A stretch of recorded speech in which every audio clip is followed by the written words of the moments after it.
सोचिए एक ऐसी दुनिया जहां दर्द का नाम नहीं लिया जाता, क्योंकि दर्द तो रोज की आदत बन चुका होता है। जहां मौत एक राह बन जाती है और इंसान सिर्फ एक गिनती।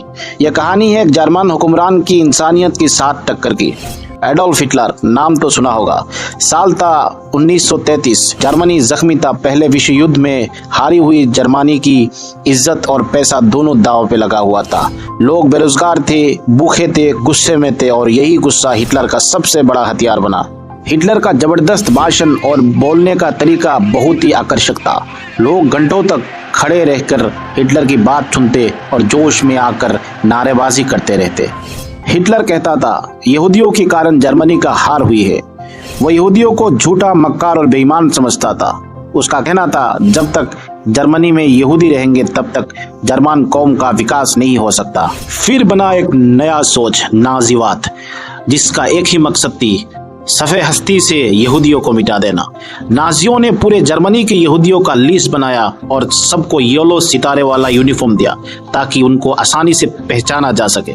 बस फिर क्या था, पूरे जर्मनी की कोने कोने से यहूदियों को गिरफ्तार करके इकट्ठा किया जाने लगा और कंसंट्रेशन कैंप्स में डाल दिया गया, जहां लोगों को बेदर्दी से मारा जाता था। दोस्तों, हिटलर का मौत बांटने का तरीका बड़ा अजीब था। कभी गैस चैम्बर में घुसा के लोगों को मारना, तो कभी टोप की सामने बांध कर उड़ा देना, कभी गोलियों से भून डालना, तो कभी रेल की पटरियों पर सुलाकर लोगों के ऊपर रेल चलवा देना। मौत की खौफ से पूरा यूरोप कांप उठा। एक एक दिन हजारों लोगों का कत्ल करना नाजियों के लिए आम बात हो गई थी।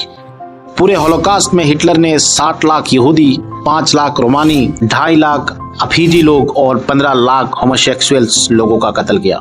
करीब करीब 1 करोड़ लोगों का कत्ल पूरे होलोकॉस्ट की प्रोसेस में किया गया, जिनमें से 90% से ज्यादा लोग यहूदी थे। हिटलर कहता था, उसने दुनिया का मुस्तकबिल बचाने के लिए यहूदियों का कत्ल किया। बात जो भी हो, अपनी सनक के चलते हिटलर एक दरिंदा बन गया था। दोस्तों, एक समय ऐसा आया कि लगता था यहूदी कौम का नामो निशान दुनिया से मिट जाएगा। लेकिन 1945 में हिटलर की खुदकुशी के बाद ये मौत का नंगा नाच बंद हो गया और यहूदियों ने चैन की सांस ली। नफरत की साये में पलती रियासत ठीक हुई, जहां मौत भी एक निजाम का हिस्सा बन गई।